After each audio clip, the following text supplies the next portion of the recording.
मेरा नाम फ़िरदौस है और मेरी उम्र 18 साल है। आज मैं ठान लिया था कि मैं अपने बाप को ज़रूर बताकर रहूँगी कि मैं आमिर से शादी नहीं करना चाहती। मुझे यूनिवर्सिटी का लड़का अली कावर पसंद था। जब मैं डरते-डरते उनको बताया तो मेरे अब्बू ने मेरी इतनी ज़ोर के थप्पड़ मारा कि मेरे होंठों से खून निकलना शुरू हो गया और मेरी अम्मी भागती हुई आई तो देखा इश्क 17 का दूसरा हिस्सा दिमाग खराब करने की कोशिश की ना तो मैं तुम्हारे मुंह पर थप्पड़ लगा दूंगा। चलो जाओ यहाँ से, जाके अपनी बेटी को सामान दिखा दो और मैं जा रहा हूँ अंगूठी लेने के लिए। अब मैं किसी किस्म की कोई बकवास ना सुनूं तुम दोनों के मुंह से। और अपनी बेटी को भी समझा देना बहुत हो गया इसके इम्तिहानात का ड्रामा। कल दोनों की रस्म होगी, बात खत्म और मिठाई जाएंगी। सब में रिश्तेदारों के घर मिठाई देने जाएंगे तो बता देंगे कि लड़के वालों को जल्दी थी क्योंकि वो दूसरे शहर में होता है। रज़ा अपनी बात मुकम्मल करने के बाद सीधा सीधा आगे चल पड़ा। जबकि घर के मेन दरवाजे पर उसे फिरदौस नजर आई तो वो फिरदौस को मुकम्मल तरीके से नजरअंदाज करते हुए सीधा चला गया हो, जैसे वो उसको जानता ही ना हो। फिरदौस ने एक नजर रज़ा को देखा, मगर वो हर सूरत में रज़ा से बात करना चाहती थी, फिर भले ही वो उसके ऊपर हाथ ही क्यों ना उठा दे। कुछ ना कुछ तो वो करके थोड़ा सा वक्त रज़ा से मांगेगी और वो उसकी मंगनी अभी ना करें। फिरदौस तेजी से रज़ा के पीछे गई। बाबा बाबा, मुझे आपसे बात करनी है। मेरे पास तुमसे बात करने के लिए वक्त नहीं, मुझे काम है। वो फिरदौस को बगैर देखे सीधा अंदर चला गया। फिरदौस रज़ा को अच्छी तरह जानती थी कि वो अभी उसे बिल्कुल भी बात नहीं करेगा और फिर तेजी से उनकी तरफ भागते हुए राबिया के पास गई। अम्मी अम्मी, ये सब क्या हो रहा है? आप लोग क्यों मेरे साथ ये सब कुछ कर रहे हैं? मैंने आपको सारी हकीकत बता भी दी है, फिर भी इसके बावजूद भी ये सब कुछ क्या हो रहा है? मैं बाबा से जाके बात कर लूं? क्या क्या हो गया है? फिरदौस पागल हो गई हो? राबिया ने उसे बाजू से पकड़ के किनारे पर किया। मैंने जरा मंगनी के आगे बढ़ाने की बात की है तो तुम्हारे बाप का रवैया ऐसा था कि वो मेरे मुंह पर थप्पड़ लगा देंगे और तुम ये बात करोगी तो तुम्हें नहीं लगता कि वो तुम्हें आग लगा देंगे? मैंने तुम्हें कहा था ना, इस लड़के को तुम भूल जाओ और जो कुछ भी हो रहा है उसे अपनी किस्मत समझ कर कबूल कर लो। मंगनी कल रात को तुम्हारे बाप ने आमिर के साथ तय कर दी है। इसके बारे में मुझे खुद आमना ने बताया है और मुझे इसका कोई इल्म ही नहीं था। तुम्हारे बाप ने कभी अहमियत दी है जो अब मुझे अहमियत देंगे। मैंने तुम्हारे बाबा से तुम्हारी बात करने की कोशिश की तो तुमने देखा था कि तुम्हारे बाबा ने मेरे साथ क्या किया। अगर तुम इस लड़के का नाम भी अपने बाप के आगे ले गया ना तो फिरदौस वो तुम्हारी जुबान खींच लेंगे। अपने साथ साथ तुम इस लड़के को भी नुकसान पहुंचा दोगी। अम्मी प्लीज आप समझने की कोशिश करें, मैं किस मुश्किल से गुजर रही हूँ। मैं तो अभी इस रिश्ते की बात पर संभली ही नहीं हूँ कि आप लोग आमिर के नाम की अंगूठी पहनाकर मुझे मुकम्मल तौर पर उसकी मंगेतर बनाना चाहते हो। मेरे बाप ये ज्यादती ना करें प्लीज, मैं बिल्कुल भी मर्जी नहीं है मेरी, मुझे ये सब कुछ मत कहो। फिरदौस, तुम्हारे बाप ने तुम्हारी रजामंदी ली थी और तुमने हर एक के सामने कबूल किया था कि तुम्हें किसी किस्म का कोई मसला नहीं। अब मैं तुम्हें कुछ नहीं कर सकती, हर चीज मेरे हाथ से निकल चुकी है। रजा हर चीज को अपनी अना का मसला बना रहे हैं और तुम जानती हो कि किस कदर जिद्दी हैं। अपने आगे वो किसी की भी नहीं चलने देंगे। तो फिर तुम्हारी और मेरी क्या औकात? बेहतर यही है कि तुम अपने बाप से किसी किस्म की कोई बात मत करना, वरना तुम्हारे बाप को शक हो जाएगा और फिर ये ना हो कि वो तुम्हारी मंगनी के साथ ही तुम्हारा निकाह भी पढ़ा दे। अब फिरदौस से कहती हुई तेजी से अंदर चली गई, जबकि फिरदौस सामने खड़ी आंसू बहाती रही। फिरदौस शाम से कमरे में बंद थी, मगर उसने इस बात को तय कर लिया था कि वो रजा से जरूर बात करेगी। उसे एक तरफ बाप का खौफ भी था, मगर दूसरी तरफ उसे किसी भी सूरत में मंगनी को रोकना था। उसे समझ नहीं आ रहा था कि वो क्या करे, किस तरीके से बात करे। उसने राबिया से बात करके देख ली थी, मगर कोई नतीजा नहीं निकला था। अब सिर्फ एक रजा ही था और यूसुफ साहब से वो बात नहीं कर सकती थी और ना ही आमर से। अगर वो इन दोनों में से किसी से भी बात करती तो रजा और ज्यादा नाराज हो जाता, उसकी बेइज्जती होती। फिरदौस ये बेवकूफ़ी हरगिज नहीं कर सकती थी। राबिया मजबूर होकर मंगनी की तैयारियों में मसरूफ हो चुकी थी, जबकि फिरदौस बॉर्डर के रजा के कमरे में गई। वो कोई काम कर रहा था, उसके हाथ में चंद फाइल्स थी। फिरदौस खामोशी से एक दरवाजे के पास खड़ी हो गई, जबकि रजा ने उसे एक नजर देखा और दोबारा से काम करने में मसरूफ हो गया। बाबा, वो आहिस्ता आवाज में कहती हुई अंदर दाखिल हुई, बाद में आना, मैं अभी बहुत मसरूफ हूँ, जाओ यहाँ से।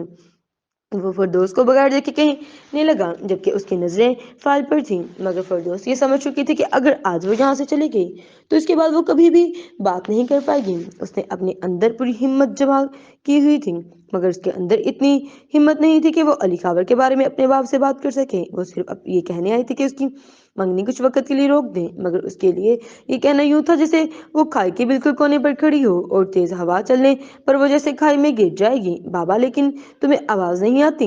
میں نے کہا نا کہ ابھی مصروف ہوں، جاؤ یہاں سے، میرا دماغ مت کھاؤ، جا کے اپنی ماں سے بات کرو جو بھی کرنی ہے۔ بابا پلیز، بات بہت ضروری ہے اور آپ سے ہی کرنی ہے، اس نے آہستہ آواز میں ذرا ڈر کر کہا۔ تو رضا نے ایک نظر اسے دیکھا۔ فردوس خاموشی سے اس کے پیروں کے پاس بیٹھ گئی اور وہ صوفے کے اوپر بیٹھا تھا اور اس کے ہاتھ میں کچھ فائلیں تھیں۔ بابا وہ میں یہ کہہ رہی تھی کہ ابھی آپ وہ تھوڑا سا بول کر خاموش ہوئی تو رضا اسے ایک نظر دیکھا۔ آگے بھی کچھ بولو گی یا یوں ہی گونگی بن کر بیٹھی رہو گی میرے سامنے اور میرا وقت برباد کرتی رہو گی؟ بابا میں یہ کہہ رہی تھی کہ ابھی میرے امتحانات سر پر ہیں اور میں پڑھنے میں اس قدر مصروف ہوں کہ میرا دھیان کسی اور چیز میں نہیں لگ رہا۔ میرا مطلب ہے کہ ایگزام کا پریشر بہت زیادہ ہے، یہ میرا مسئلہ نہیں ہے۔ آگے بولو۔ رضا کا لہجہ اس قدر خشک اور سرد تھا کہ وہ چپ ہو کر رہ گئی۔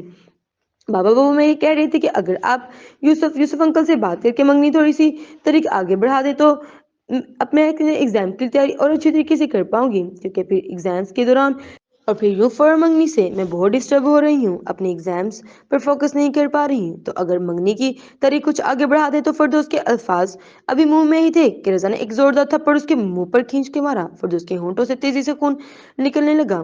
اٹھو یہاں سے، فوراً اٹھو یہاں سے اور نکل لے ادھر سے۔ یہ پٹی تم نے اپنی ماں کو بھی پڑھائی ہے نا؟ تمہاری ماں بھی صبح سے میرا یہی دماغ خراب کر رہی ہے، جبکہ نہ ہی تو تم کو اور تمہاری ماں کو میری بات سمجھ آتی ہے۔ جب میں نے کہہ دیا تو نہیں منگنی کل ہی ہوگی اور اس کے علاوہ میں کچھ نہیں سننا چاہتا۔ مجھے کوئی فکر نہیں کہ تم امتحان دیتی ہو یا نہیں دیتی، مجھے کوئی فرق نہیں پڑتا تم ڈسٹرب ہو رہی ہو یا نہیں۔ میرے لیے میری عزت زیادہ ضروری ہے اور میری بولی ہوئی ایک زبان بھی اب میں تمہارے منہ سے کچھ نہ سنوں۔ اور یہ ہاتھ اٹھانا تم پر بہت ضروری تھا۔ اپنا منہ بند کرو اور یہاں سے نکلو، ہر جگہ میری بےعزتی مت کیا رایا کرو۔ بچپن سے لے کر آج تک میری بےعزتی کرواتی آئی ہو، تم اپنی شکل گم کرو اور اب میں تمہارے منہ سے کچھ نہ سنوں۔ جاؤ، بہت ہو گیا تمہارے امتحانات کا یہ ڈرامہ، یہ امتحانات کے ڈرامے تم اپنی ماں کو کر کے دکھانا، مجھے نہیں۔ رضا نے گلاس اٹھا کر زور سے زمین پر مارا تو رابعہ جو کچن میں کام کر رہی تھی تیزی سے دوڑتے ہوئے کمرے تک آئی اور کمرے کے دروازے پر کھڑی تھی، جبکہ فردوس اپنے چہرے پر اپنا ہاتھ رکھ کے رو رہی تھی۔ ہاں، آ گئی تمہاری ماں، تمہاری ہی کمی تھی، تم دروازے پر کھڑے ہو کر تماشا کیا دیکھ رہی ہو؟ اس کو لے کر جاؤ میرے پاس سے اور اب میں تم دونوں کے منہ سے کسی قسم کی کوئی بکواس نہ سنوں۔ منگنی ہو گئی اور کل ہی ہوگی، اور اگر میرا دماغ خراب کیا تو تم دونوں نے تو یاد رکھنا کہ میں فردوس کو ایک بھی پیپر دینے نہیں دوں گا۔ یہ میرا آخری فیصلہ ہے۔ امتحانات کی تھوڑی ہی وقت کے بعد جیسے ہی عامر یہاں آ گئے گا میں تمہارے نکاح پڑھا دوں گا، جتنی جلدی ہو سکے نکلو یہاں سے۔ تمہیں دیکھ دیکھ کر خون کھولتا ہے میرا۔ وہ بے حد غصے سے کہتا ہوا کمرے کی چیزیں پھینکتا ہوا کمرے سے نکل چکا تھا۔ وہ پھر تیزی تیزی قدموں سے چلتا ہوا گھر سے باہر نکل گیا۔ رابعہ چند لمحے یوں ہی پریشان کھڑی رہی کہ یہ کون سا طوفان تھا جو ابھی آیا تھا، جبکہ فردوس اپنے چہرے پر ہاتھ رکھے بچوں کی طرح پھوٹ پھوٹ کر رو رہی تھی۔ یہ آخری امید تھی کہ وہ اپنے باپ سے بات کر لے، اور رضا نے ہمیشہ کی طرح اپنی اصلیت دکھا دی تھی۔ اس نے یہ ثابت کر دیا تھا کہ وہ اس کے لیے کسی قسم کی کوئی اہمیت نہیں رکھتی، اور نہ اس نے یہ بھی کبھی ثابت کر دیا کہ وہ فردوس کی محبت کو ساری زندگی قبول نہیں کرے گا۔ ذرا سی منگنی کی تاریخ آگے بڑھانے میں اس قدر سخت رویہ کہ اس نے ان ماں بیٹی دونوں کے اوپر ہاتھ اٹھا دیا تو اگر اسے علی کابر کے بارے میں پتا چلے گا تو وہ نہ جانے کیا کرے گا۔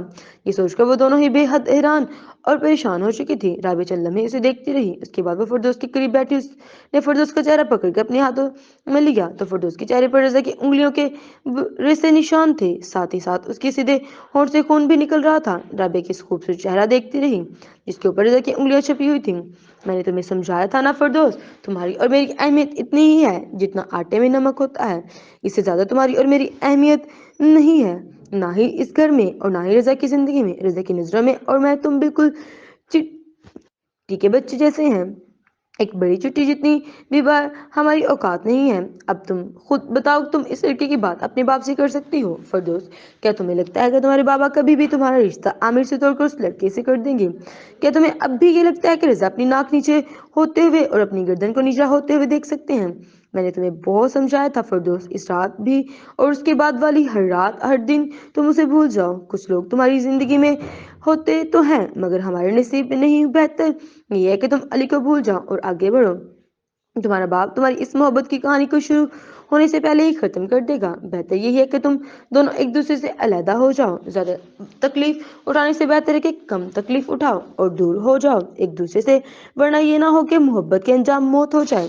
भूल जाओ इस लड़की को और जो हो रहा है खामोशी से अपनी किस्मत नसीब समझकर उसे कबूल कर लो। मैं उसे नहीं भूल सकती अम्मी, तुम्हारे पास इसके अलावा और कोई चारा नहीं है फरदौस। जब तक तुम फरदौस उस लड़के से दूर नहीं होगी, वो लड़का भी तुमसे दूर नहीं होगा। तुम उससे फासला रखोगी, वो भी कुछ दिन तड़पेगा, कुछ महीने तड़पेगा या फिर कुछ साल, और इसके बाद वो तुम्हें भूल जाएगा फरदौस। मगर मैं तुम मेरी एक हमेशा बात याद रखना कि तुम्हारे बाप को तुम्हारी खुशियों से कोई सरोकार नहीं। अपने बाप से ये उम्मीद मत रखने कि वो अली काबर के लिए मान जाएंगे। बाकी आगे तुम खुद समझदार हो और मैं इस मामले में तुम्हारी कोई मदद नहीं कर सकती मेरी बच्ची। कल तुम्हारी मंगनी आमिर के साथ हो जाएगी, तुम इसके अलावा एक रिश्ते में जुट जाओगी, एक ऐसे रिश्ते में जिसका एक मजबूत नाम होगा फरदौस, और इस रिश्ते की बिना पर तुम खुद उस लड़के से दूर हो जाओगी। यही तुम्हारी किस्मत है और यही तुम्हारा नसीब है। मैं जानती हूँ कि तुम तकलीफ में हो, मगर तकलीफ तो हर किसी को होती है, और मोहब्बत में तकलीफ ना हो तो इस मुमकिन नहीं। जो हो रहा है उसे होने दो, और इस पर ना ही तो तुम्हारा इख्तियार है और ना ही मेरा।